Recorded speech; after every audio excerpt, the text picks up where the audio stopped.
దీనికి నేనేదో ఊరికే ఆరోపణ చేయట్లేదు. ఇది చూడండి, మంత్రి పొంగులేటి గారి ఇంట్లో రైడ్స్ అని చెప్పి, ఇది సెప్టెంబర్ 2028 వార్త.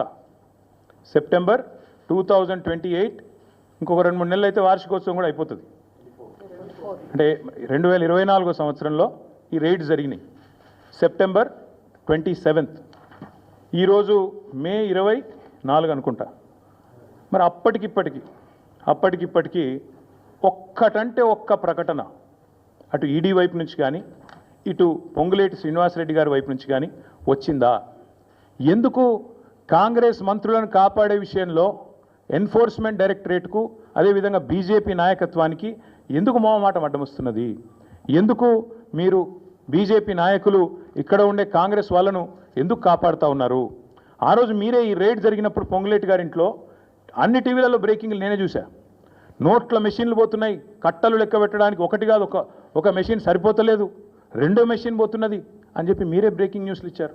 మరి మీరు కూడా సైలెంట్ అయ్యారు. ఏం జరిగిందో నాకు తెలియదు. మీరంటే మీరు కాదు, మీడియా సైలెంట్ అయింది. ఇప్పటికీ సెప్టెంబర్ నుంచి ఇది మే, అంటే ఎన్ని నెలలు అయిపోయింది? 6 కాదు 8-9 నెలలు అయింది. ఇంతవరకు అతి లేదు గతి లేదు.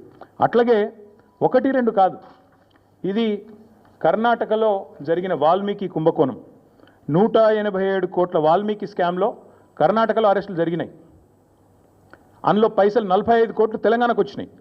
కానీ తెలంగాణలో మాత్రం ఇక్కడ ఏ కాంగ్రెస్ నాయకులకైతే 45 కోట్ల రూపాయలు వచ్చినాయో పార్లమెంట్ ఎన్నికల సందర్భంగా వాళ్ళ పేర్లు బయటికి రావు, వాళ్ళ మీద ఏం యాక్షన్ ఉండదు, వాళ్ళని కనీసంగా ఎంక్వైరీ చేయాలన్న ఆలోచన కూడా ఇక్కడ ఎన్ఫోర్స్మెంట్ డైరెక్టరేట్ చేయదు. ఇక్కడేమో పొంగులేటి గారి ఇంటి మీద రైడ్ అయితే వార్త రాదు బయటికి, ఏం జరిగిందో ఎవరికి తెలియదు, అదొక బ్రహ్మరహస్యం. అట్లాగే వాల్మీకి కుంభకోణంలో 45 కోట్లు తెలంగాణకు వచ్చినాయని చెప్పి స్పష్టంగా ఈడీ రిమాండ్ డైరీలో రాసింది. నా ఆరోపణ కాదు. ఈడీ కర్ణాటకలో రిమాండ్ డైరీలో రాసింది మొత్తం 187 కోట్ల కుంభకోణంలో 45 కోట్లు తెలంగాణ కాంగ్రెస్ నాయకులకు వచ్చినాయి. అవి రావడమే కాదు, ఇక్కడ మందు ఉన్నారు, ఇక్కడ ఎలక్షన్లో ఆ డబ్బులు వాడినారు అని చెప్పి కూడా స్పష్టంగా ఆధారాలతో సహా మరి డీటెయిల్డ్గా వచ్చింది. కానీ ఇంతవరకు ఆ వాల్మీకి స్కామ్ ఏమైందో, ఆ 45 కోట్లు ఎవరికి వచ్చినాయో ఇంతవరకు అది కూడా మరొక బ్రహ్మరహస్యం. అట్లాగే మేము ఆరోపణలు చేయడం కాదు, ప్రధానమంత్రి నరేంద్ర మోడీ గారు మే 10 తారీఖు నాడు 2024 హైదరాబాద్కు వచ్చారు, తెలంగాణకు వచ్చినారు. వచ్చి ఆ రోజు ఆయన అన్నమాట, తెలంగాణలో విచ్చలవిడి అవినీతి జరుగుతోంది, RRR ట్యాక్స్ నడుస్తోంది, ఇక్కడ రాహుల్ రేవంత్ రెడ్డి ట్యాక్స్ నడుస్తున్నది అని స్వయంగా ప్రధానమంత్రి మోడీ గారు అన్నమాట. మరి దాని మీద ఇప్పటివరకు మే 11, మొన్ననే మే 11 కూడా అయిపోయింది, వార్షికోత్సవం కూడా అయిపోయింది.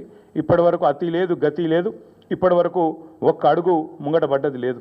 అట్లాగే మేము మా పార్టీ తరఫున కూడా చాలా స్పష్టమైన ఆరోపణలు చేస్తూ ఆధారాలతో సహా సివిల్ సప్లై స్కామ్ ఏదైతే జరిగిందో దానిలో జరిగిన కుంభకోణాన్ని మేము స్పష్టంగా ప్రజల ముందుకు తెచ్చాము.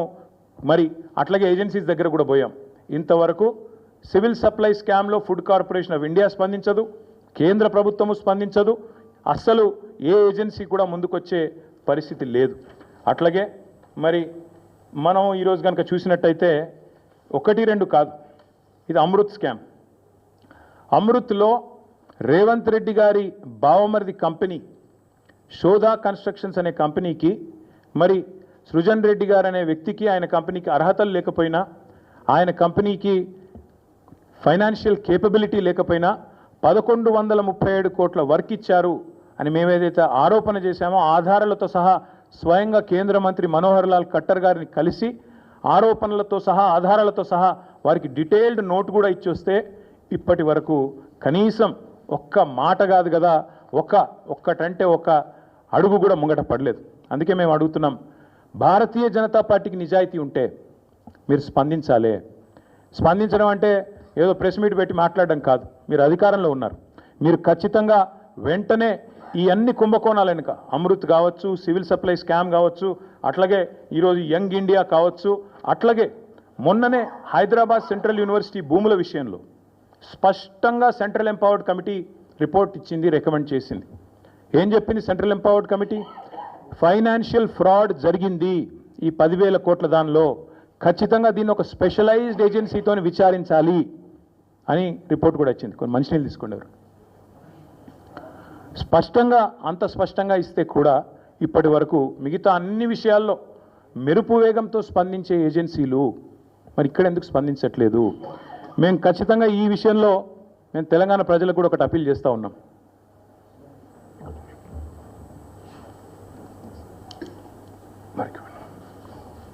తెలంగాణ ప్రజలకు కూడా ఒకటి అపీల్ చేస్తూ ఉన్నాం. ఇక్కడ ఎవరితో కుమ్మక్కు అవుతున్నారో దయచేసి అర్థం చేసుకోండి.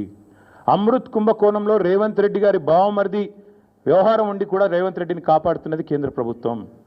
ఆర్ఆర్ ట్యాక్స్ అని చెప్పి స్వయంగా ప్రధానమంత్రి ఆరోపణ చేసి ఇక్కడ బిల్డర్ల దగ్గర 200 రూపాయలు స్క్వేర్ ఫీట్కి వసూలు చేస్తున్నా ఇప్పటి వరకు ఉల్కకుండా పలకకుండా ఉన్నది కేంద్ర ప్రభుత్వం. అట్లాగే సివిల్ సప్లై స్కామ్లో ఈ ప్రభుత్వాన్ని కాంగ్రెస్ను కాపాడుతున్నది కేంద్ర ప్రభుత్వం.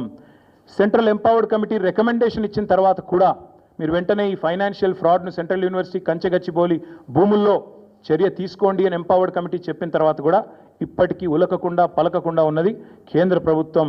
మరి ఈరోజు ఈ విషయంలోనన్నా నేషనల్ హెరాల్డ్ విషయంలోనన్నా స్పందిస్తారో లేదో మేము కూడా చూస్తాం. ఒక నెల రోజులు ఎదురు చూస్తాం.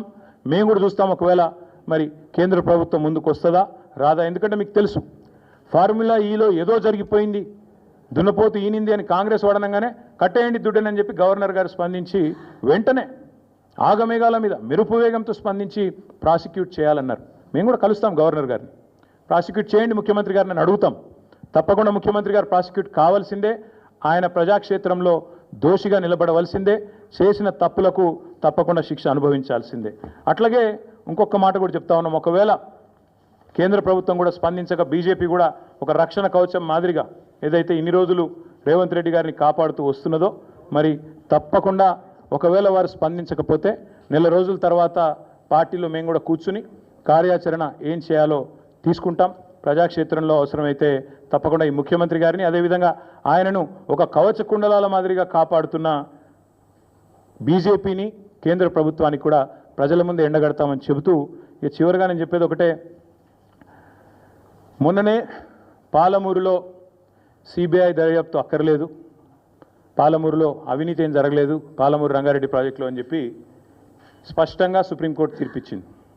ఇంకొక వైపు సొంత పార్టీ ఎమ్మెల్యేలు 30% కమిషన్లు లేందే ఇక్కడ ఏ పని జరగదు అని సొంత పార్టీ ఎమ్మెల్యేలే కుండలు బద్దలు కొడుతున్నారు.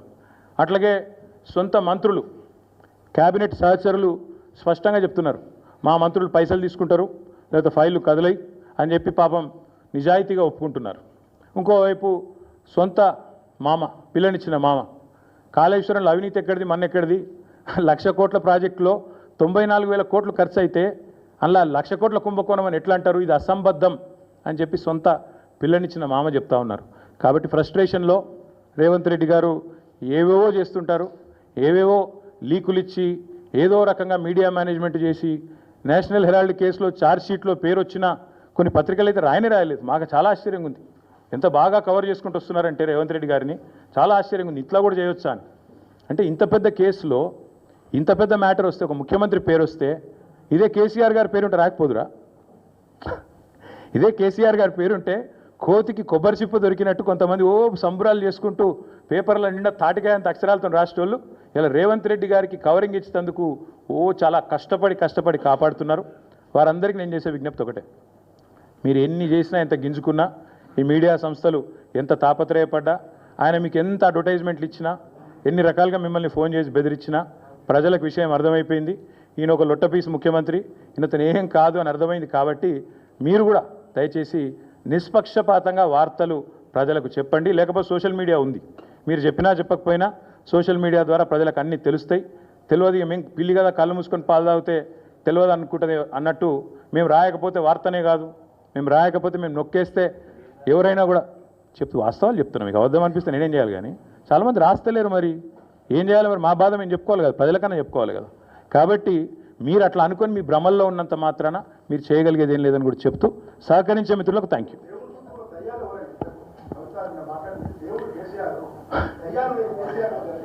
బ్రదర్, మీకు ఒక మాట, ఇంత ఇంపార్టెంట్ ఇష్యూ చెప్తే నువ్వు దేవుడు దయ్యం అనబడుతుంది. ఇప్పుడు ప్రస్తుతం మాకు తెలంగాణకు పట్టిన దయ్యం మాత్రం రేవంత్ రెడ్డి. ఆ రేవంత్ రెడ్డి అనే దయ్యాన్ని ఎట్లా వదిలించాలా అనేది మా తాపత్రయం. ఇంకేమన్నా తొందరపడ అంత యాంగ్జైటీ ఎందుకు, అంత టెన్షన్ ఎందుకు, అంత హడావుడి ఎందుకు? నేను చెప్పేది ఏమంటే తెలంగాణకు పట్టిన శని కాంగ్రెసు, తెలంగాణకు పట్టిన దయ్యం రేవంత్ రెడ్డి. ఇప్పుడు ఆ దయ్యాన్ని శనిని ఎట్లా వదిలించాలనేది మా టార్గెట్. ఇక మీరు చెప్పే టెన్షన్ ఎందుకు అంతగానో మాట్లాడి రాదు, ఎందుకు అంత ఎగబడుతున్నావు? నేను అనేది ఏమంటే మీరు ఒకటి గుర్తుపెట్టుకోండి, లోక్సభ ఎన్నికలకు ముందు మేము పార్లమెంటు నియోజకవర్గాల వారీగా సమావేశాలు పెట్టాం, సమీక్షా సమావేశం. ఇక్కడ అసెంబ్లీలో ఓడిపోయాము, ఎట్లా ముందుకు పోవాలని చెప్పి దాదాపు 17 రోజుల పాటు మీరందరూ చూశారు. ఇక్కడే వేల మంది కార్యకర్తలతో కూర్చొని దాదాపు 7, 8, 9, 10 గంటలు వారితో చర్చించాం. ఆ ప్రాసెస్లో చాలామంది డైరెక్ట్గా మైకులో మాట్లాడిన వాళ్ళు ఉన్నారు, కొంతమంది చిట్టీల మీద రాసిచ్చిన వాళ్ళు ఉన్నారు, కొంతమంది కేసీఆర్ గారికి ఉత్తరం అందించండి అని చెప్పి ఉత్తరాలు ఇచ్చిన వాళ్ళు ఉన్నారు. కాబట్టి మా పార్టీలో we encourage open culture, democracy కాబట్టి, డెమోక్రాటిక్ పార్టీ కాబట్టి, ప్రజాస్వామిక స్ఫూర్తి ఉన్న పార్టీ కాబట్టి మా పార్టీ అధ్యక్షుల వారికి ఎవరైనా సూచనలు చేయాలనుకుంటే ఉత్తరాలు రాయొచ్చు. అదేదో చాలా గొప్ప విషయం అన్నట్టు మీరందరూ అంత బాధపడిపోవాల్సిన అవసరం ఏం లేదు. నేను అనేది ఏమంటే మా పార్టీలో డెమోక్రసీ ఉంది కాబట్టి మా పార్టీ అధ్యక్షుల వారికి మా పార్టీ నాయకులు ఎవరైనా సరే అప్పుడప్పుడు సూచనలు సలహాల రూపంలో లిఖితపూర్వకంగా ఇవ్వచ్చు, ఓరల్గా ఇవ్వచ్చు, రకరకాలుగా ఇవ్వచ్చు. అట్లాగే నేను ఒక మాట మాత్రం చెప్తాను, మనం ఎవరైనా సరే పార్టీలో ఏ హోదాలో ఉన్నా కొన్ని విషయాలు అంతర్గతంగా మాట్లాడాల్సిన విషయాలు అంతర్గతంగా మాట్లాడితేనే బాగుంటుంది. పార్టీ ఫోరమ్స్ ఉన్నాయి, అధ్యక్షుల వారితో కలిసే అవకాశం ఉంది, లేదా ఆఫీస్ బేరర్స్ ఉన్నారు, కలిసి చెప్పుకునే అవకాశం ఉంది. కాబట్టి అంతర్గతంగానే కొన్ని విషయాలు మాట్లాడితే బాగుంటుంది. అది అందరికీ వర్తిస్తుంది, వీళ్ళకి వాళ్ళకని కాదు, అందరికీ వర్తిస్తుంది. తప్పకుండా ఎవరమైనా ఒకటే, ఈ పార్టీలో అందరం కార్యకర్తలమే, అందరికీ కూడా ఇదే సూత్రం వర్తిస్తుంది. కాబట్టి మీరు కూడా దయచేసి ఇంత ఇంపార్టెంట్ ఇష్యూ మాట్లాడితే దీని మళ్ళీ మీరు, నాకు తెలుసు మీ సంగతి, you are intelligent, unfortunately I'm also intelligent. కాబట్టి నేనేమంటానంటే మీరు ఏం పెడతారో, మీరు ఏం హెడ్డింగ్ పెడతారో తెల్లారు నాకు తెలుసు, మీ బాధలు కూడా నాకు తెలుసు, మీ మేనేజ్మెంట్లోకి ఉండే అవస్థలు నాకు తెలుసు, రేవంత్ రెడ్డి గారి ఒత్తిళ్లు తెలుసు. కాబట్టి నేను ఎక్కువ చెప్పను, ఒకటి మాత్రం చెప్తాను, మా పార్టీలో డెమోక్రసీ ఉంది, మా పార్టీలో సలహాలు సూచనలు ఎవరైనా ఇవ్వచ్చు, ఎట్లా అయినా ఇవ్వచ్చు. గతంలో పార్లమెంట్ సమావేశాల సందర్భంగా లేఖలు వచ్చినాయి, సూచనలు వచ్చాయి, అట్లా వచ్చినప్పుడు